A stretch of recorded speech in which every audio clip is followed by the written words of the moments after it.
Well, it's my pleasure to welcome Amanda Suffecool to the show. Welcome, Amanda. Hey, thanks for having me. Well, let me just introduce you a little bit.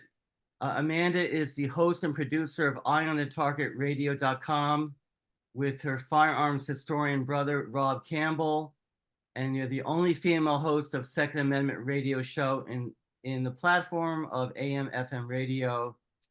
And you're also the Republican County Chair and you're on the Board of Elections in Portage County, Ohio. Yes, I am. So you're a pretty active woman, I would say. And your governor did something a little bit weird a few days ago. Let me just share.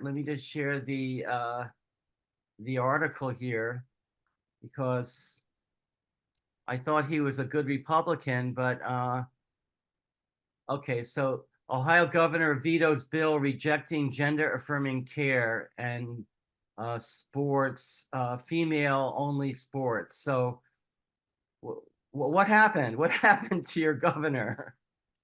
I do not know. So he is his term limited out, and so it's really what's going to happen to the lieutenant governor who wants to be the governor. Right, But our governor he has said that he's extremely conservative, but he has never been I've tracked him for years on the Second Amendment stance, right? And he's never been a pro Second Amendment guy at all. It's always compromise. But he has stood firm or voiced his standing firm that he was pro-life, that he is extremely conservative on issues like transgender, female sports, transgender care for juveniles, all of those types of things that tie in with his stated religion. And so when this came, it was a bit of a surprise. He sat on it for a while, and so people started to rumble and push. And then when he vetoed it, but the House and the Senate have a veto-proof majority. We are Republican weighted, if you will. And so there's a big push right now to go back to just override his veto. And I think that that's probably what's going to happen. I know that I'm in a couple groups where, the state central committee, you're seeing the Republican Party got active on that level. You're also seeing the chairman get active. You're seeing the state reps get a lot of pushback.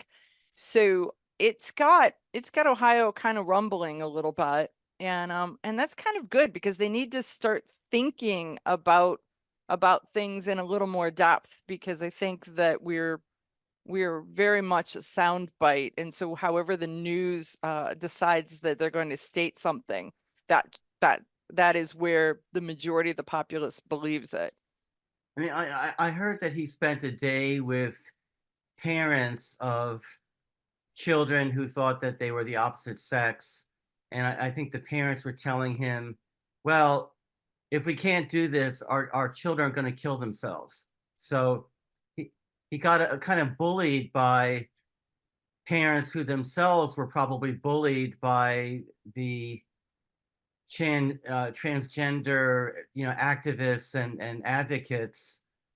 And Well, it's a shame there's he couldn't talk to people. There are a number of detransitioners. There are young women and young men who Mhm.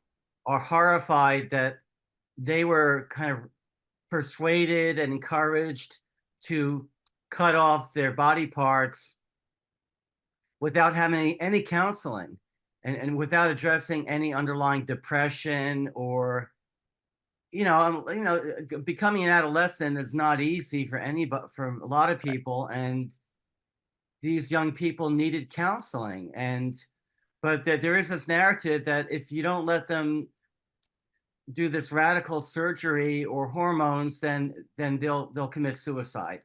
So I think that part of what you're hearing, though, is that the counselors are on the side of let's push them. yeah, yeah, There have been multiple. circumstances in my arena that I've heard and talked on. I was having a conversation yesterday about transgender with a gal who's a law student at a conservative college, and we were talking transgender and that, and it was really kind of interesting because I know several people who have transitioned as transgenders as adults, and to a person, they are not in favor of juveniles transitioning. So these are people who have said, this was the choice for me, but Mhm. they wouldn't recommend or suggest it for a child. I think the other part that's in this bill is the whole sports thing, where if they say that whatever they are, so all of a sudden what it does is it closes every scholarship that is open to women for sports. As soon as men who are bigger, stronger, faster, they they will take the lead positions, which means that if you are from an underserved community and that your parents just are not financially set to give you a full ride scholarship, that you've got to do it on your own in some way. And sports is a path for a lot of people for that. And this is closing that door also.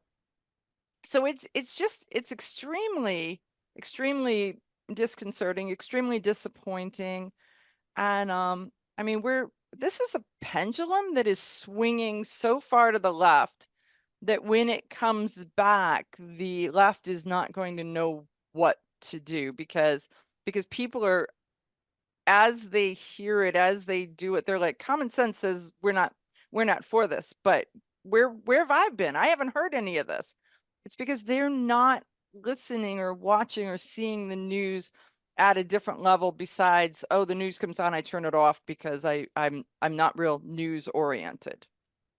Well, I mean, the other issue, of course, is that there's a lot of money pushing transgender surgeries and so-called gender affirming care. Hmm. The brother of Governor Pritzker of Illinois, James Pritzker, now called Jennifer Pritzker, he's a transgender so-called woman who born a male, Hmm. and they're pushing billions of dollars into hospitals all across the United States to promote transgender surgery, and it's a big business. Well, you did hear that as you reported to us, that the governor spent a day with the parents of transitioning children. Right. He spent another day with the administration from several hospitals.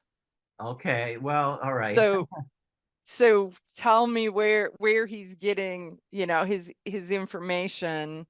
I'm extremely disappointed in him. And to the outside, it makes Ohio look like we've always kind of been the bellwether for politics. It's, they call them the purple states. Right. And so people had said, "Oh no, we're red, we're conservative. We're we're purple." And Mm. there is, and I'm the chairman of a county that, out of 88 counties, there are 7 that are the counties that seem to flip the state. Uh, And so it's always an interesting conversation and an interesting thing. I mean, take the August election and then the November election for issue 1, the constitutional change in Ohio. right. Um, so so so what happened was that they started to roll in this issue 1 change. Oh, you've got something. Okay. Um, yeah, so Ohio's issue 1 was the right to make reproductive decisions, including abortion.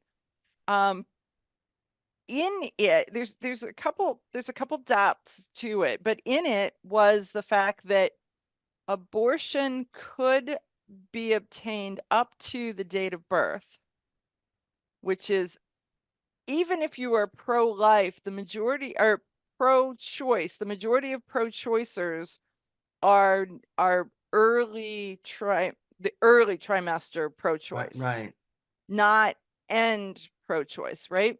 right, So third trimester abortions are abhorrent to the majority of the population.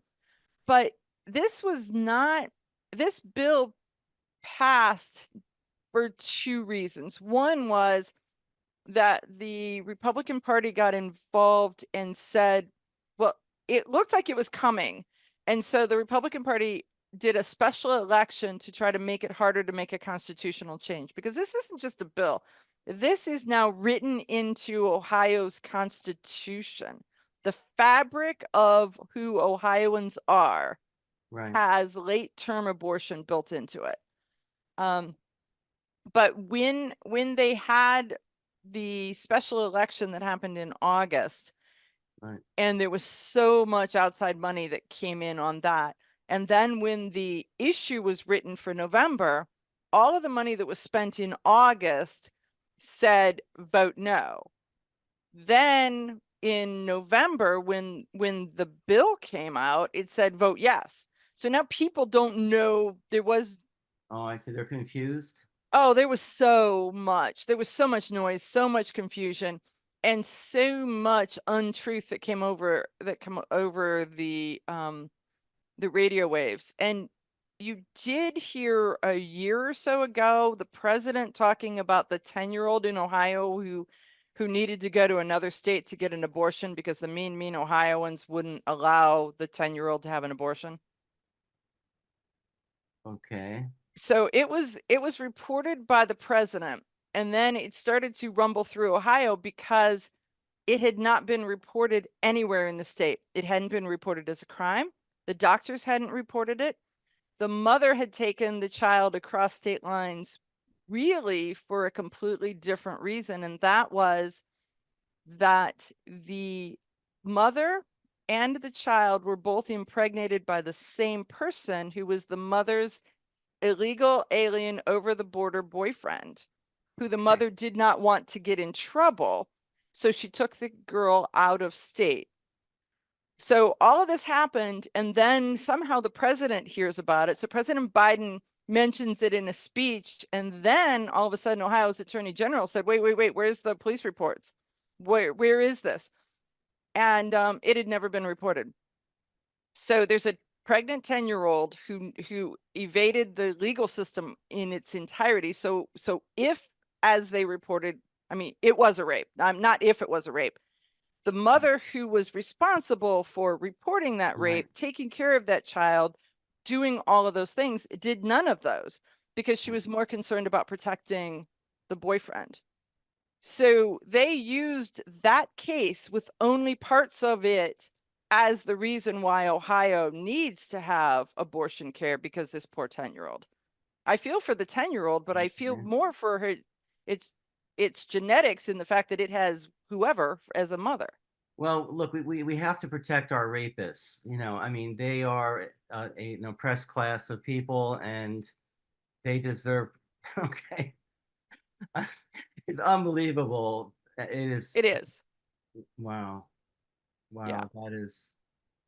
And we have to protect the illegal migrants to our nation who there's an invasion coming across the southern border, which now I don't know, does that affect the elections? I know you're very active with the election issue.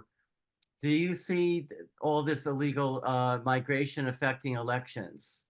Yeah, it actually does. And here's the case. Are you familiar with the congressman from Kentucky, Thomas Massey?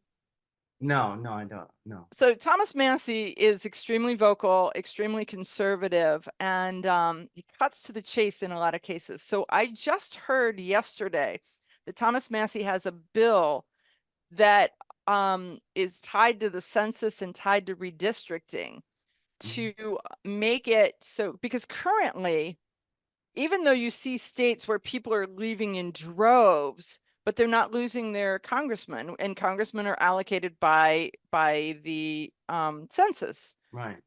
So, but they're not losing that. And it's like they're losing their taxpayers, but they're not losing congressmen. Wait, what's the deal?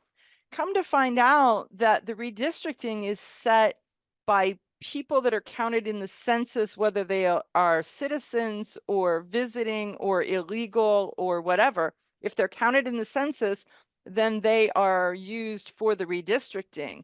So when you say, does the illegals help or hinder in the election process?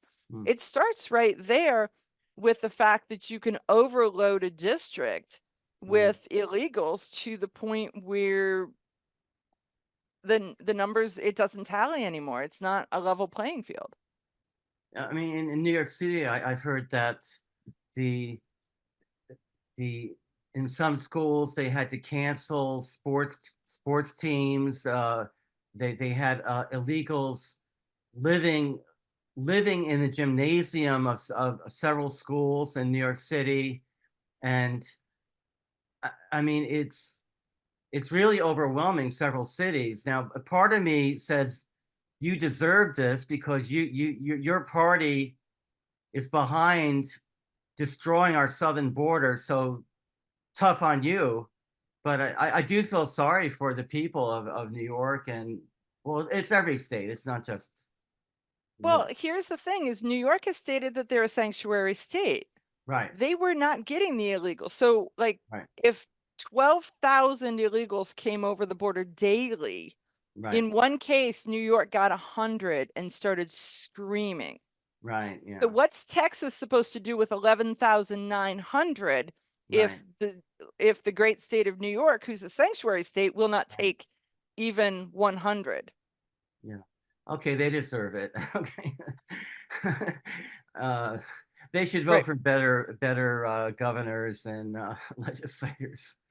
Right. It's the mayors, it's the governors, it's the people who have pontificated from on high that they are holier than, and That's then the so. border states are on their I know own. they're so virtuous. It's just Hmm. unbelievable.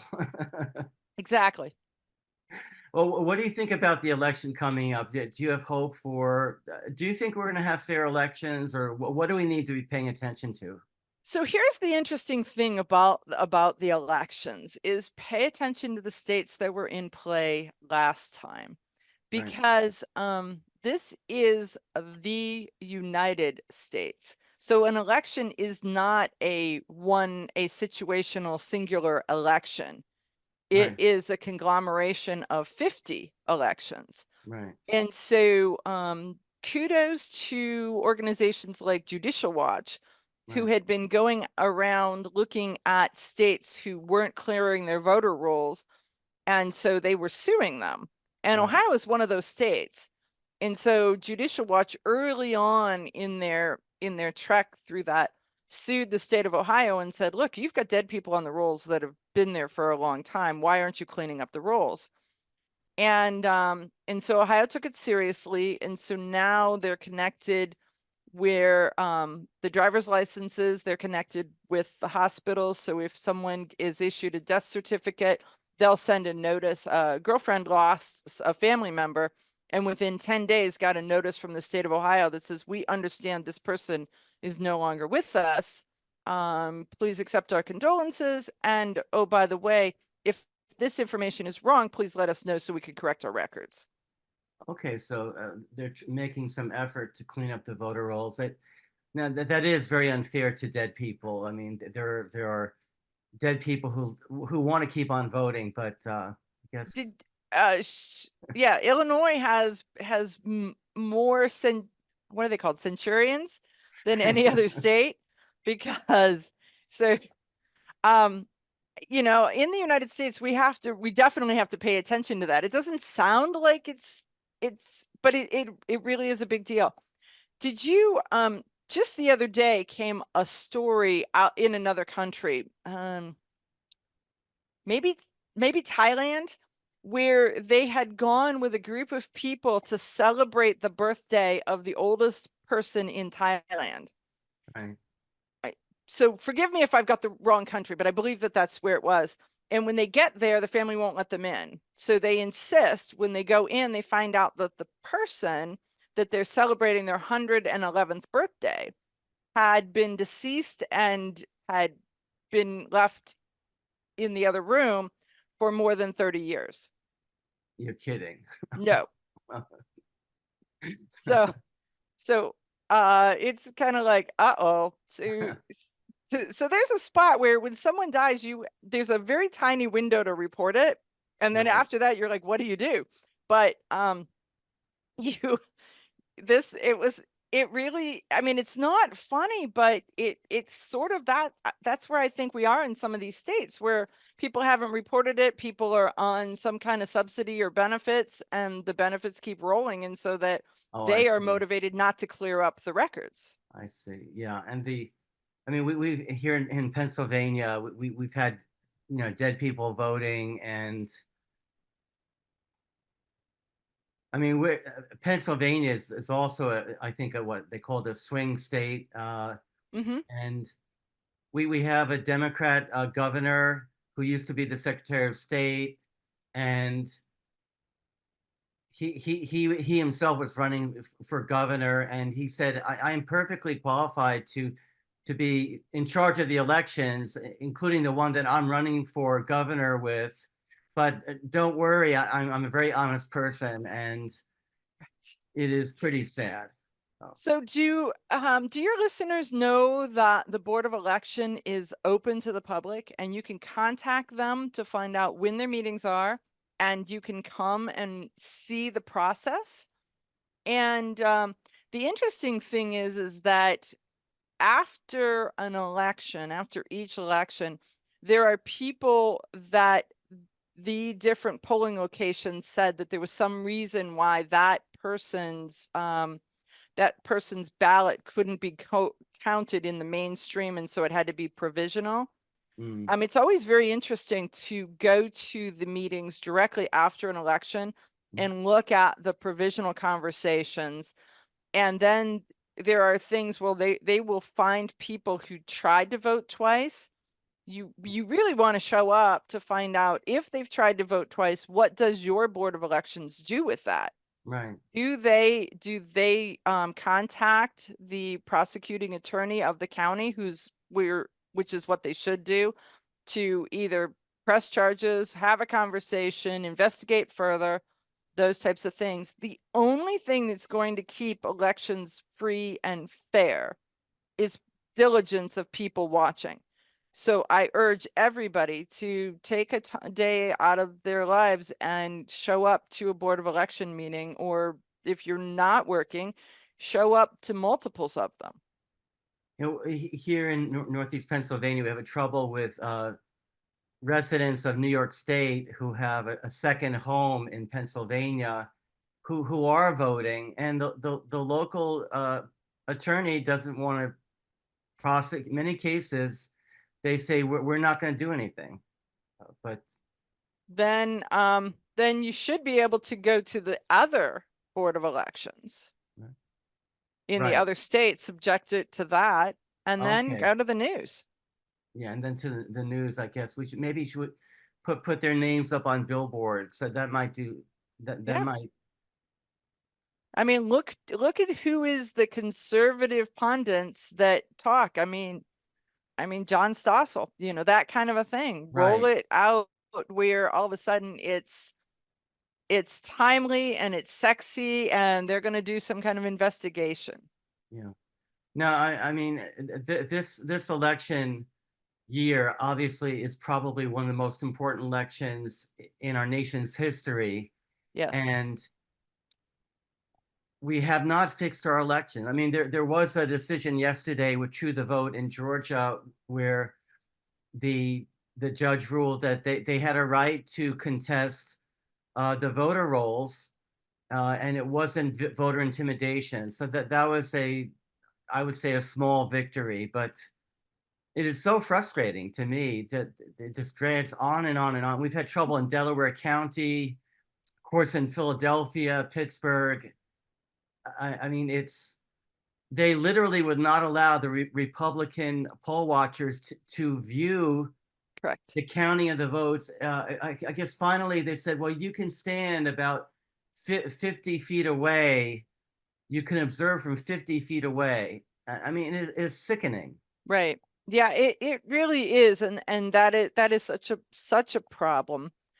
Um you know, but it's, if people aren't showing up, if people aren't pushing back, that's the stuff. The other part is that pay attention to who's running for judges. Go have a conversation with Right. those judicial candidates and see if you like what they say. Right. Because a lot of what is happening is not that we are frustrated because we're losing these court cases. We're frustrated because we don't even get to be heard. We Right. don't have an opportunity. They just throw them out before they ever. Right. That, well, yeah, they don't look at the evidence. Correct. And also look at former Attorney General William Barr, who was supposed to investigate allegations of election fraud in 2020, and Mhm. he did not do it. Correct. And he's a liar, and I I would say he's a traitor. Yeah, I respect it. he's a huge disappointment. I mean, Yeah, just overall. Yes. I thought he was the real deal, and then he really he lied. He lied to. Correct. Yeah. I'm there. You know, you have such hope, and then it just gets dashed against the shore, you know, and then you Yeah, have hope and then it gets dashed. So, I mean, it's like everybody's watching right right, now. The good news in the right, United States is that there are a lot of people who are watching politics. There right. are a lot of people who are watching the Supreme Court. There are a lot of people who are watching court cases that they never did before. Yeah. Honestly, I have always been a pro-gun Second Amendment person, but I have not been a political person. Mm, I didn't get involved in politics until I started to see what they were doing with my Second Amendment. right. And then that said, hey, wait. And then, so I went from 2015 not being involved in anything besides just talking Second Amendment to being on the Central Committee by 2016, being the chairman by 2019. Mm. And it was like, okay, have just jumped off the diving board. And I'm actually going to be a delegate for Donald J. Trump at the Republican National Convention. Wow, that's wonderful. Look, Yeah. what a fighter he is. Exactly. And that's the case that I think America wants, is they want that scrapper. They want that fighter Mm, back, you know? that's right. Thank God. Look, 99% of other Republicans, they would have just said, "I'm out of here." Okay. I have money, I have a life, I'm living my Right, best life. Why would I do this? right, Yeah. exactly. Well, we really appreciate what you're doing, Amanda, and I want to encourage our audience to visit uh, eyeonthetargetradio.com and to listen to you. How often you broadcast every week, or Yeah, how we're often? Sunday nights from 5 to 7 p.m. Eastern time. Sunday from 5 to 7 p.m. Okay. Mhm. Yeah, it looks like a great program here. Is that your brother there? Yep. Okay, that's an impressive beard, I have to say. Okay. 833 we shoot. That's your number. That's great. Okay. And I know you also have fashion accessories, right? The Second Well, I Amendment. do conceal carry fashion shows. So I educate people on how to conceal carry, because people say I've got a gun, but now I don't know how to carry it or keep it where I want it or hide it, or all of those things. Right. So again, it's just I answer questions. Right. Good. Good. Well, great to see you, and thank you for all the efforts that you're making. And we're praying for victory in Ohio and victory in November of 2024. We definitely are. So Yeah. stop, pause, say a prayer, and then get involved in some case. That's the call for action. Right. All right. Take care. Have a great day. You too. Thank you, Richard.